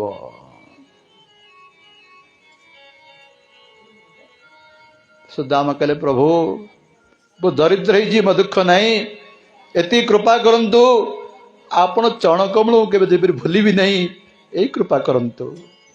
ଭଗବାନ ତଥାସ୍ତୁ କହିଥିଲେ। ତେଣୁ ଯେଉଁମାନେ ଅନ୍ୟର ସମ୍ପତ୍ତି, ଅନ୍ୟର ଧନକୁ ଖାଆନ୍ତି, ସେମାନେ ପରଜନ୍ମରେ ଦରିଦ୍ର ହେବାକୁ ପଡ଼େ, ଦୁଃଖ ହେବାକୁ ପଡ଼େ, ଗରିବ ହେବାକୁ ପଡ଼େ, ଭିକ ମାଗିବାକୁ ପଡ଼େ। ତେଣୁ କେବେ ହେଲେ ପରଧନ ଆଉ ପର ସ୍ତ୍ରୀ ଏ ପ୍ରତି କେବେ ଦୃଷ୍ଟିପାତ କରିବ ନାହିଁ। ଗୃହସ୍ଥମାନଙ୍କ ବିଶେଷ ପର ସ୍ତ୍ରୀ ପରଧନ ପ୍ରତି କେବେ ଦୃଷ୍ଟିପାତ କରିବେ ନାହିଁ। କଲେ ଆମେ ତାର ଫଳ ଭୋଗ କରିବାକୁ ପଡ଼ିବ ଆମେ। ତେଣୁ ବର୍ତ୍ତମାନ ଯେତେବେଳେ ଏହିପରି ଭଗବାନ କହିଲେ, ତାପରେ 64 ଦିନ ରହିଲେ ଭଗବାନ। 64 ଦିନରେ 64 କଳା ପ୍ରାପ୍ତ କରିଦେଲେ। ତାପରେ ଭଗବାନ ମଥୁରା ଚାଲି ଆସିଲେ। ତାଙ୍କର ପୁତ୍ର ଯେ ଯମଲୋକରେ ଥିଲେ, ତାଙ୍କୁ ଦକ୍ଷିଣା ରୂପେ ଦେଇଦେଲେ। ଭଗବାନ ଆସି, ଅନେକ କଥା ଅଛି, ଭଗବାନ ଆସିଗଲେ। ଏପଟେ ସୁଦାମ ମଧ୍ୟ ଚାଲିଗଲେ। ଯେତେବେଳେ ଦ୍ୱାରିକାରେ ରହିଲେ, ଭଗବାନ ଶ୍ରୀକୃଷ୍ଣ ରାଜା ହେଲେ, ସେଇ ଦ୍ୱାରିକାରେ ହିଁ ରହୁଥିଲେ ସୁଦାମା। ସୁଦାମାଙ୍କ ଚରିତ୍ର ଯେତେବେଳେ କହୁଛନ୍ତି ସୁଖଦେବ ଗୋସ୍ୱାମୀ, ତାଙ୍କର ଗୁଣ ଗୁଡ଼ିକ କହୁଛନ୍ତି, ନା କହୁନାହାନ୍ତି। କ'ଣ? କୃଷ୍ଣସ୍ୟ ଆଶିଷ ସଖା କଶ୍ଚିତ୍ ବ୍ରାହ୍ମଣ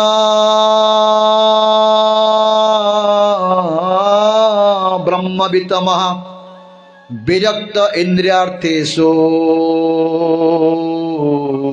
प्रशांतात्मा जितेन्द्रियः।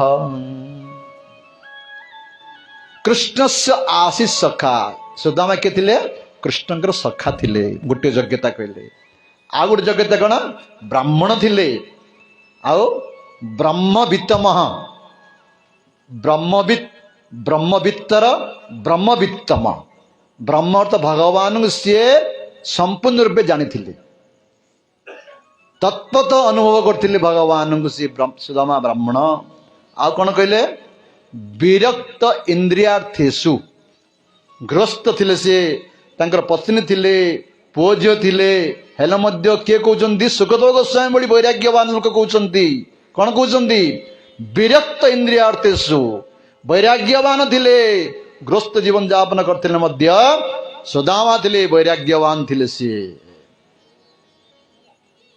आउ कौन कहले ना प्रशांतात्मा बोली कहले प्रशांत शांत और प्रशांत शांत का कुआ जाए जो भगवान गीता कहले आपूर्यमाणम अचल प्रतिष्ठम समुद्र आप प्रविशंति तत्वत जेपरी समुद्र भितरे अनेक नदीर जल आसी पशिले मध्य समुद्र सेपरी गंभीर रहे सेपरी जार हृदय भितरे विभिन्न प्रकार काम क्रोध लोभ आसिले मध्य जार मन चंचल हुए नहीं स्थिर ही रहे से हूँ शांत आ थरे थरे मध्य शांत अशांत हो जाई पारे जेपरी ज्वार आसी जाए समुद्र रे किंतु जो माने प्रशांत केवल शांत मन तांकर चित्त सब बळे भगवान पाखरे निज मन को चित्त को लगे रहिबे सुदामा जने ग्रस्त होइतले मध्य प्रशांत आत्मा थिले केते बळे खाया को न मिलने मध्य अत्यंत गरीब थिले से 10 दिन 15 दिन मन खाया मिलबनी तथापि तांकर से मन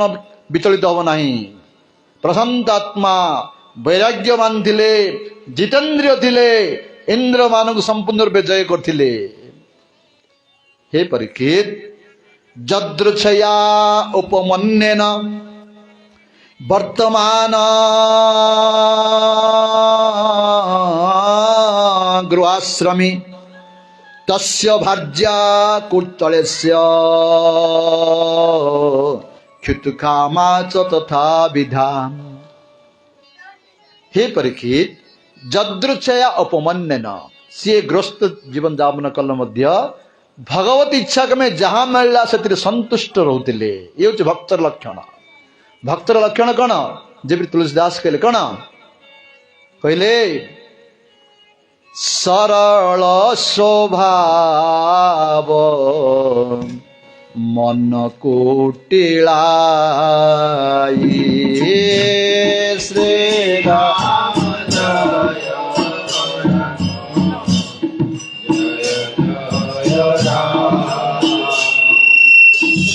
सरल स्वभाव मन कुटिलाई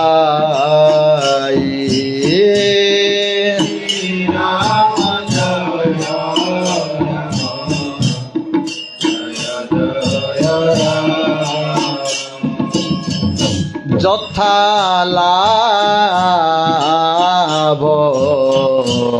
সন্তোষ সদাই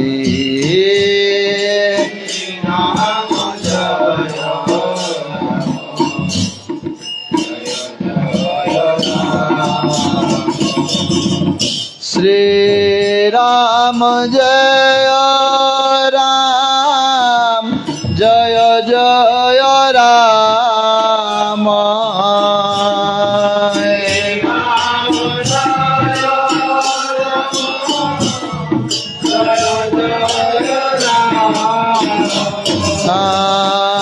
श्री राम जय राम जय जय राम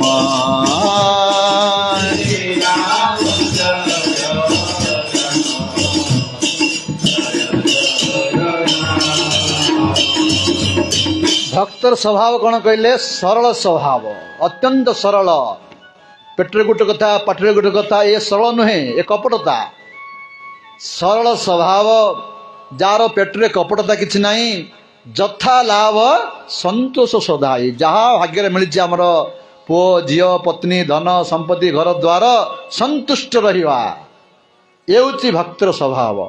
सुदामा ब्राह्मणर किछि नाही अत्यंत गरीब ब्राह्मण भिक्षा करी आनंदी सेथिरे से परिवार को चलंती किंतु संतुष्ट थिले सब बेले कहीं अरे यही संपत्ति सिना तांका पाखरे नाही किंतु वास्तव संपत्ति तांका पाखरे थिला।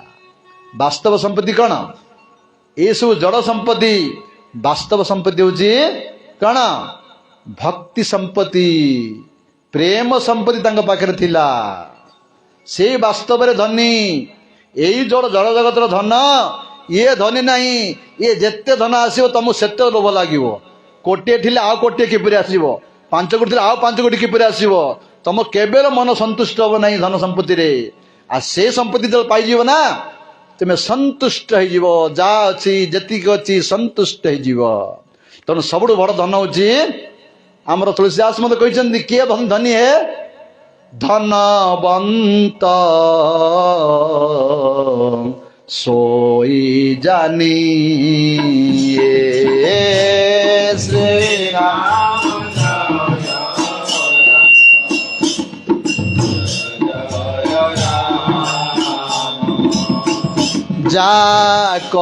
राम नाम धन होए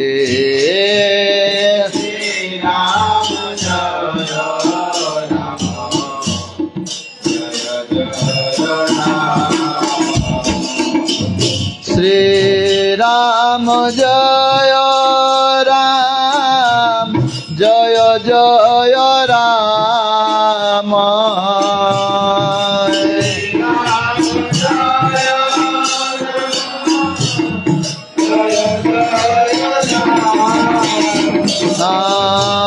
श्री राम जय राम जय जय राम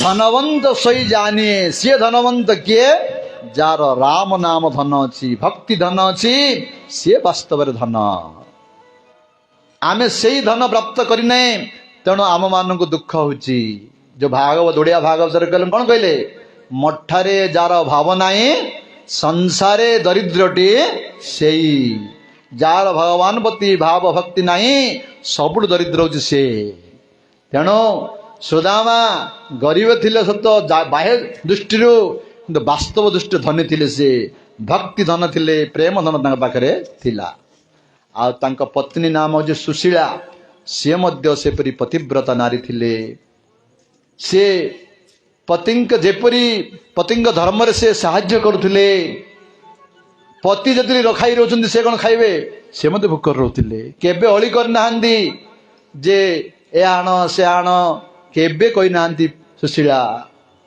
किंतु दिने कौन है भगवान जदि कहे चाहिए मागिया किए बंद कर दिने द्वारिकाधीश तो जानी प्रभु अंतर्जामी से गोटे ब्राह्मण भिकारी रूप में घर को आसिले सुदामा नथिला आसी कहले भवती भिक्षां देही जिते भिक्षा मागे आसिले सुशीला बाहर को आसिले किछ दिन नाही मुह पोतिकी कांदिया को लगिले एवं भिक्षा दो मत किसी नहीं चाउल टे खुदर टे नहीं असमर्थ प्रकाश कले से निजर दुखर कहानी कहले सेते बेले भगवान श्रीकृष्ण निजे आसंती ब्राह्मण रूप में कहले हे देवी तुमर स्वामी सखा हूँ द्वारिका देश तांका पाखु पठे दियो तुम्हें तुमर किसी धन संपत्तिर अभाव नाही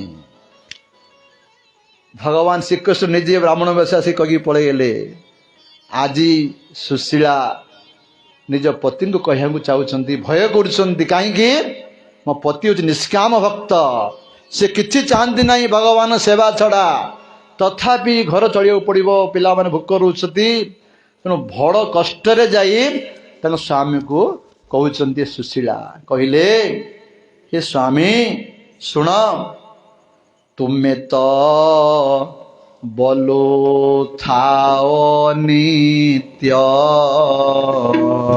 ତୁମେ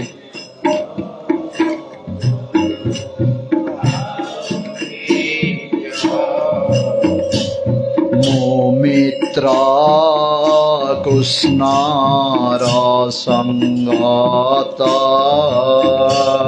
ମୋ কৃষ্ণর সঙ্গত সে হরি ব্রাহ্মণ বৎসল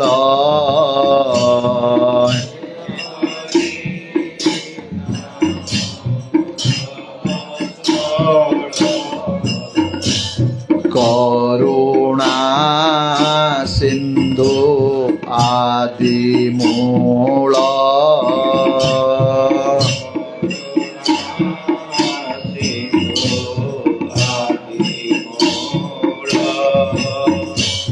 তাঙ্ক নিকটে তুমে যাও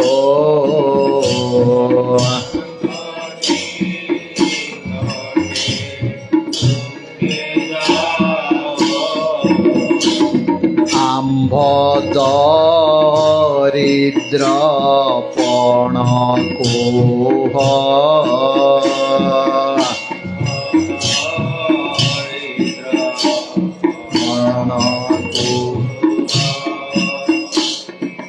অনেক ধন তুম্ব হস্তে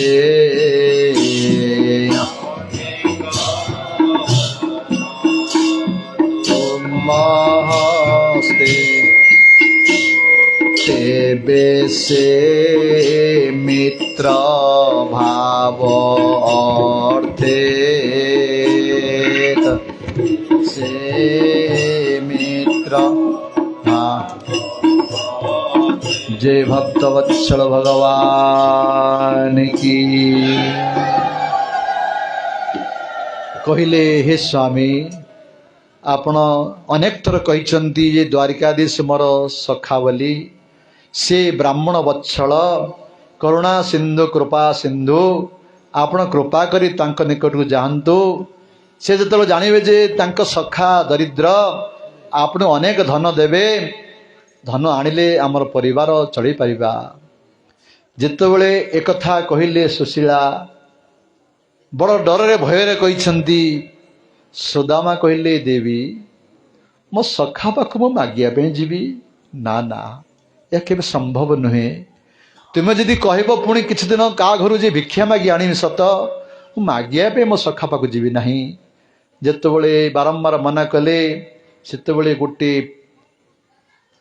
ସୁଶୀଳା କହିଲେ କ'ଣ କହିଲେ ପ୍ରଭୁ ହେ ସ୍ୱାମୀ ଠିକ୍ ଅଛି ଆପଣ ଦ୍ୱାରିକାଧୀଶଙ୍କ ସଖା ପାଖକୁ ମାଗିବା ପାଇଁ ନ ଯାଆନ୍ତୁ କିନ୍ତୁ ଦର୍ଶନ କରିବାକୁ ଯିବେନି ଆପଣ କେବେ ବହୁତ ଦିନ ଦର୍ଶନ କରିନାହାନ୍ତି ଦର୍ଶନ କରିବାକୁ ଯିବେନି ହଁ ଏଇ କଥାଟା ମନେ ପାଇଲା ସୁଦାମାର କହିଲେ ହଁ ହଁ ସଏବ ଭାଜ୍ୟୟା ବିପ୍ରହ ବୌଷ ପ୍ରାର୍ଥିତୋ ମୁହୁ ଅୟଂ ହି ପରମ ଲାଭ ଉତ୍ତମ ଶ୍ଲୋକ ଦର୍ଶନମ ଏଇଟି ପରମ ଲାଭ ମୋର ମୋ ସଖାକୁ ଅନେକ ଦିନ ହେଲା ମୁଁ ଦର୍ଶନ କରିନି ହଁ ଯିବି ମୋ ସଖାକୁ ମୁଁ ଦର୍ଶନ କରିବି ମୁଁ ମାଗିବା ପାଇଁ ଯିବିନି ତାଙ୍କୁ ମୁଁ ଦର୍ଶନ କରିବି ସୁଶୀଳା ଭାବୁଛି ଗଲେ ତ ପ୍ରଭୁ ଅନ୍ତର୍ଯାମୀ ଦେଇଦେବେ ଜିପରି ହେଲେ ଏ ଜିପରି ତାଙ୍କ ପାଖକୁ ଯାଆନ୍ତୁ ଏ ଉଦ୍ଦେଶ୍ୟରେ ସେ ପଠଉଛନ୍ତି ଆଉ କହୁଛନ୍ତି ଯିବା ସମୟରେ ସୁଶୀଳା ଯିବି ମୋ ସଖା ପାଖକୁ ଖାଲି ହାତରେ ଯିବି ବନ୍ଧୁ ନିକଟକୁ ଗଲେ କିଛି ତ ନେବାକୁ ପଡ଼ିବ କିଛି ଦିଅ ଦେଖିଲେ ସୁଶୀଳା ଘରେ କିଛି ନାହିଁ ଚାରି ଘରୁ ଚାରି ମୁଠା ଖୁଦ ମାଗି ଆଣିଲେ ଭଜା ଖୁଦ ମାଗି ଆଣି ତାଙ୍କର ଗଣ୍ଠିଲରେ ବାନ୍ଧିଦେଲେ ବର୍ତ୍ତମାନ ସୁଦାମା ତାହାଙ୍କୁ ଧରି ଯାଉଛନ୍ତି ଦ୍ୱାରିକା ଅଭିମୁଖେ ଭଗବାନଙ୍କୁ ଡାକି ଡାକି ହେ ପ୍ରଭୁ हे नाथ नारायण हरि हे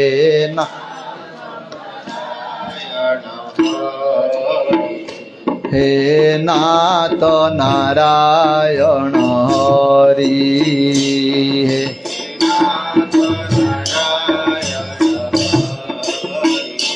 जय गोपाल कृष्ण मुरारी जय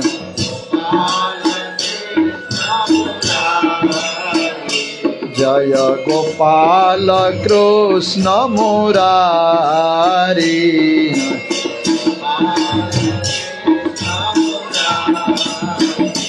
हे नाथ नारायण हरि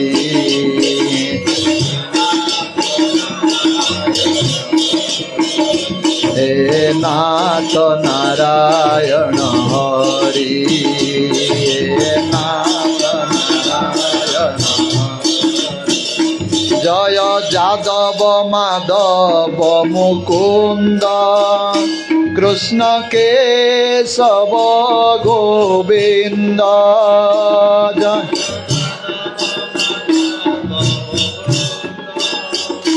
कृष्ण केशव गोविंद वासुदेव गिरिधारी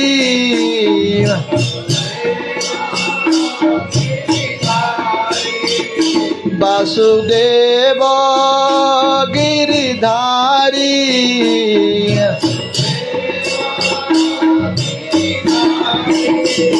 हे नाथ नारायण हरि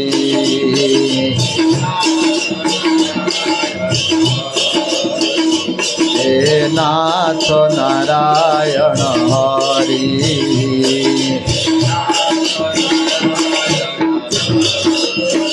एहिपरि भावरे भगवान का नाम कीर्तन करी करी पोर बंधुर जे द्वारिका पहुंचले सुदामा केबे तो एपरी सुंदर नगरी देखी ना सुदामा बड़ बड़ घर बड़ बड़ रास्ता हाँ सी पचारे कृष्णकर घर कोटी पचारि सी द्वारिकाधीश निकट गले जितेबले महल भितर पहुँचले द्वारपाल रहिला द्वारपाल देखिला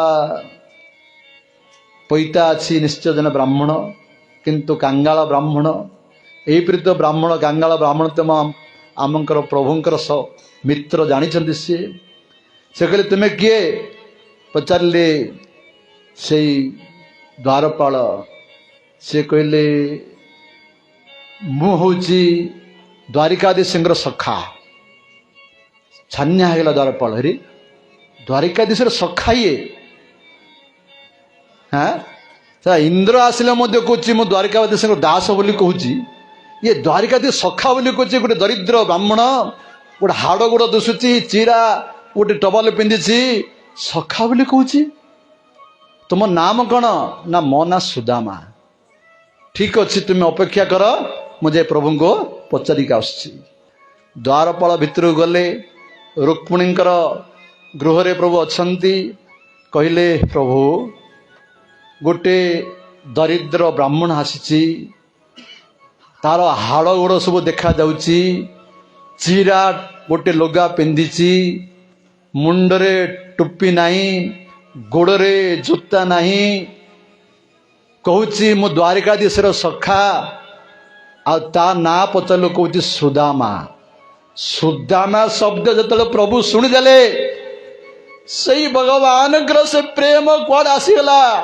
सांगे सांगे प्रभु आसीगले तांकर मुकुट तले पड़गला एवं बाटे झुंटी पड़ुंट तांकर उत्तरीय तले पड़ जाउची धाई आसुचंदी प्रभु आसी एई द्वार निकट आसी सुदामा को आलिंगन करदेले से भगवान भक्तर प्रेम को के वर्णना करि परिबो से दुई जनकर चक्र शिल्प भाई दबा लगुची प्रेम रे अनेक संबंध दुए को कुंडे रखिचंती आश्चर्य हेगले सब द्वारिकावासी रे किए भाग्यवान ब्राह्मण आज साक्षात द्वारिकाधीश ताको आलिंगन करुचंती आश्चर्य हेगले अनेक संबंध प्रेम रे बांधी रहिले तापरे भगवान भावुचंती जे रे रे मोर बलिष्ठ शरीर ये दरिद्र ब्राह्मण तो हाड़ गोड़ भाजुची मुझे आलिंगन कष्ट होतबो ସେହିପରି ସୁଦାମା ଭାବିଲେ ମୋ ପ୍ରଭୁଙ୍କର କମଳ ଶରୀର,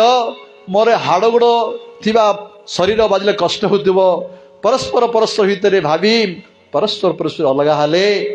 ଏବଂ ଆଜି କୃଷ୍ଣ ଦ୍ୱାରିକା ଦେଶ ସୁଦାମାକୁ ଧରି ନିଜ ରୁକ୍ମିଣୀଙ୍କର ପଲଙ୍କ ଉପରେ ନେଇ ବସେଇ ତାଙ୍କର ପାଦ ଧୋଇବାକୁ ଯେତେବେଳେ ଯାଉଛନ୍ତି, ଦେଖିଲେ ଦ୍ୱାରିକାଧୀଶ ତାଙ୍କ ପାଦରେ କଣ୍ଟା ସବୁ ଲାଗିଛି, ରକ୍ତ ସବୁ ବହୁଛି। ଏସବୁ ଦେଖି ଭଗବାନଙ୍କର ହୃଦୟରୁ ପ୍ରେମ ଆସିଗଲା, ତାଙ୍କର ଚକ୍ଷୁର ଅଶ୍ରୁ ପ୍ରଭାଗ ଲାଗିଲା। ସେ ଅଶ୍ରୁର ଦ୍ୱାରା ସୁଦାମାଙ୍କର ପାଦକୁ ଧୋଇଦେଲେ ଭଗବାନ ଶ୍ରୀକୃଷ୍ଣ। ଦେଖିଲେ ପ୍ରଭୁଙ୍କର ବିହଳା ଦଶ ଦେଖି ରୁକ୍ମିଣୀ ରହିପାରିଲେ ନାହିଁ।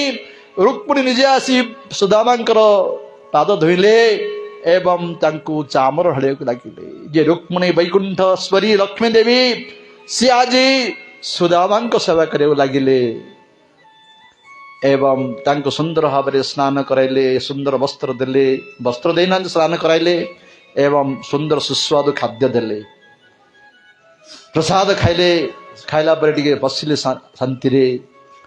ତାପରେ ସଖା ଦୁଇ ବସି କଥାବାର୍ତ୍ତା ହେଉଛନ୍ତି। ସେଇ ଗୁରୁକୁଳରେ କିପରି ଜୀବନଯାପନ କରୁଥିଲେ କଥା ହେଉଛନ୍ତି। କହୁଛନ୍ତି, କୃଷ୍ଣ ସଖା, ତୁମେ ଗୁରୁକୁଳରୁ ଆସିଲା ପରେ ନିଶ୍ଚୟ ଗୃହସ୍ଥ ଜୀବନଯାପନ କର, ବିବାହ କଲ ନା? ନା, ନିଶ୍ଚୟ ବିବାହ କରିଥିବ ଯେ, କିନ୍ତୁ ତୁମର କିଛି ଆସକ୍ତି ନେଇ ମୁଁ ଅନୁଭବ କରିଛି। ଯଦି ବିବାହ କରିଛ ତାହେଲେ ଭାଉଜ ମତେ ମୋ ପାଇଁ କ'ଣ ହେଲେ ଦେଇଥିବେ, କ'ଣ କିଛି ଦେଇଥିବେ। ଦ୍ୱାରି ଏପଟେ ସୁଦାମା ଭାବୁଛି, ଯୋଉ ଧରି ଆସିଛନ୍ତି ଖୁଦ ଶିରା ଭିତରେ ବାନ୍ଧି ଗଣ୍ଠି ଭିତରେ କାଖ ଭିତରେ ରଖିଛନ୍ତି, ଏତେ ବଡ଼ ଦ୍ୱାରିକାଧୀଶକୁ ମୁଁ ଖୁଦ କ'ଣ ଦେବି? ସିଏ ଲୁକେଇକି ରଖୁଛନ୍ତି ଖୁଦଟାକୁ, ଆଉ ପ୍ରଭୁ ଦେଖୁଛନ୍ତି, ସେ ଲୁକେଇବାର ଦେଖୁଛନ୍ତି। ପ୍ରଭୁ ଭାବୁଛନ୍ତି, ମୋର ସଖା ହେଉଛି ନିଷ୍କାମ ଭକ୍ତ, କିଛି କାମନା ନାହିଁ, କେବଳ ପତ୍ନୀଙ୍କର କହିବା ଯେ ସିଏ ଆସିଛନ୍ତି, ମୁଁ ତାଙ୍କୁ ଏପରି ସମ୍ପତ୍ତି ଦେବି ଯେ ଦେବତା ମାନଙ୍କୁ ମୁଁ ଦୁର୍ଲଭ ସମ୍ପତ୍ତି ଦେବି। ମନେ ମନେ ଭଗବାନ ସଂକଳ୍ପ କରିଛନ୍ତି। ଆଉ କହୁଛନ୍ତି, ଭାଉଜ ମୋ ପାଇଁ କ'ଣ ଆଣିଛୁ ଦିଅ। ଦେଇଛନ୍ତି କ'ଣ? ସିଏ କିଛି କହୁନାହାନ୍ତି, ମୁଣ୍ଡ ପୋତିକି ଅଛନ୍ତି। ସୁଦାମା, ଦିଅ କ'ଣ ରଖିଛ ମତ ଦିଅ। ନାଇଁ ବୋଲନ୍ତି ସୁଦାମା, ଜବରଦସ୍ତ ପ୍ରଭୁ ଶିଖିକିରି ନେଇଗଲେ। ତାହେଲେ ଖସିଗଲା, ସେଇ ଗଣ୍ଠି ଫିଟିଗଲା, ତଳେ ପଡ଼ିଗଲା ଖୁଦ ଯାକ। ପ୍ରଭୁ ସେ ଖୁଦ ଗୋଟେ ନିଜର ଉତ୍ତରୀୟ ରଖୁଛନ୍ତି, ଆଉ ସେ ଖୁଦକୁ ଗୋଟେ ଆଞ୍ଜୁଳି ଖାଇଲେ। ଗୋଟେ ଆଞ୍ଜୁଳି ଖାଇଲା ପରେ ସନ୍ତୁଷ୍ଟ ତୃଷ୍ଟ ବୋଲି କହିଲେ। ଆଉ ଦ୍ୱିତୀୟ ଆଞ୍ଜୁଳି ଖାଇବା ବେଳକୁ ରୁକ୍ମିଣୀ ହାତଟାକୁ ଧରିଦେଲେ।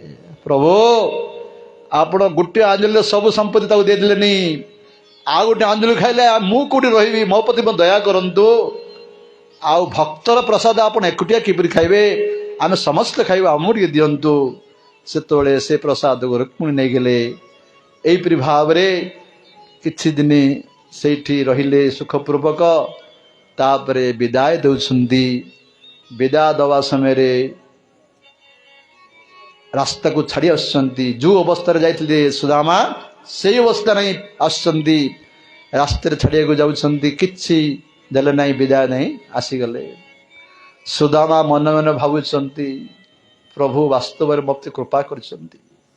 ଯଦି ଧନ ଦେଇଥାନ୍ତେ, ମୋର ଅଭିମାନ ହେଇତା, ଅହଙ୍କାର ହେଇଯାଇଥାନ୍ତା। ବାସ୍ତବରେ ପ୍ରଭୁ ମୋ ପ୍ରତି କୃପା କରିଛନ୍ତି, କିଛି ଦେଇନାହାନ୍ତି। ଧନ ସମ୍ପତ୍ତି ଏପରି ଜିନିଷ ଜୀବକୁ ଅଭିମାନ କରିଦିଏ, ଅହଙ୍କାର କରିଦିଏ। ହରେ କୃଷ୍ଣ କୃଷ୍ଣ କୃଷ୍ଣ ହରେ ହରେ, ହରେ ରାମ ରାମ ରାମ ହରେ ହରେ, ହରେ କୃଷ୍ଣ।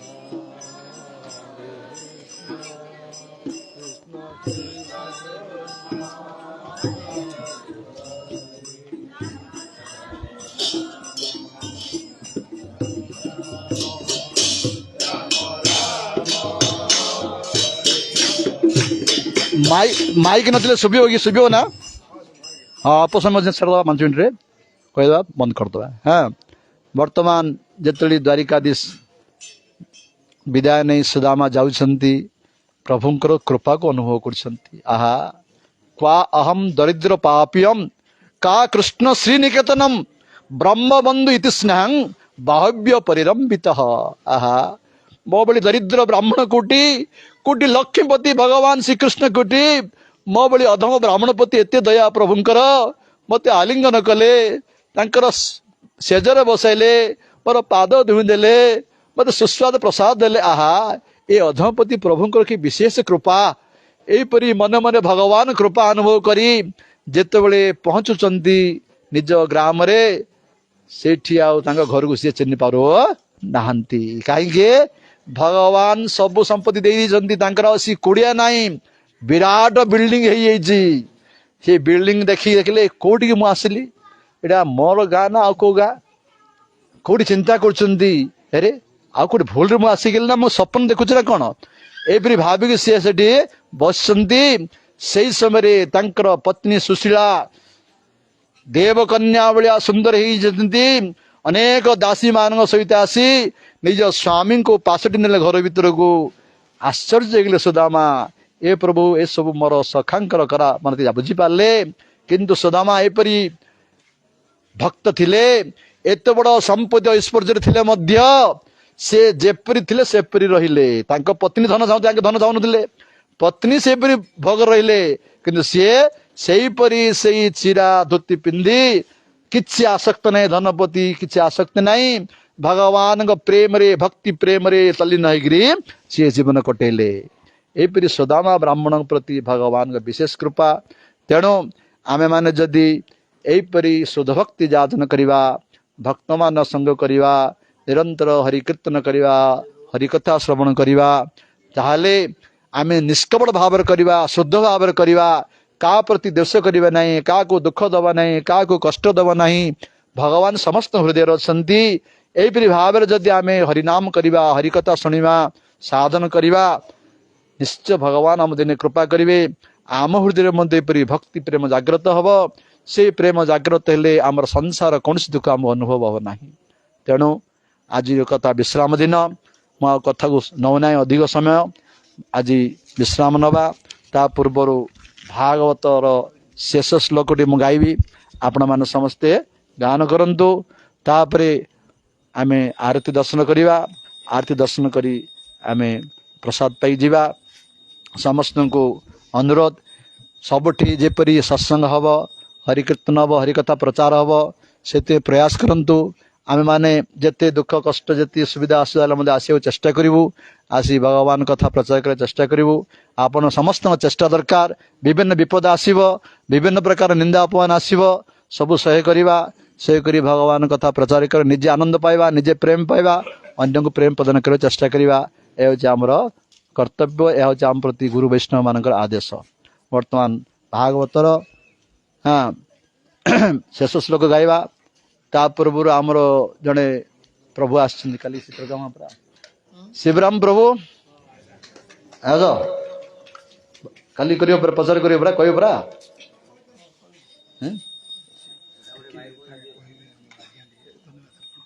ठीक अच्छे आमर शिवराम प्रभु आसछंती आदिकंदपुर पीताम्बरपुर पाखरे आदिकंदपुर अच्छी काली की तांग ग्राम रे सत्संग रखिछंती नगर संकीर्तन सत्संग रखिछंती तेणु समस्त से निमंत्रण करछंती काली संध्या 5टा समय सेठी पहुँचे आउ आमर जने प्रभु किछि आशीर्वाद देवे ता पूर्व मुकोटी श्लोक दुटी गाई दूची भागवतर आपण माने समस्त पाली धरंतु तापर प्रभु किछि कहिवे। शेष श्लोक भागवतर मु खंडिया करी गाउची समस्त गांतु भवे भवे यथा भक्ति पादयस्तव जायते तथा कुरुष्व देवस नातस्वं न जत प्रभो नाम संकीर्तन जस्य सर्व पाप प्रणाशन प्रणम दुख समन स्तम नमामि हरि परम। जय भागवत महापुराण की, जय गुरु महाराज की, अनंत कोटि वैष्णव वृंद की, हरिनाम संकीर्तन की, गौर प्रेमानंदे हरि हरि।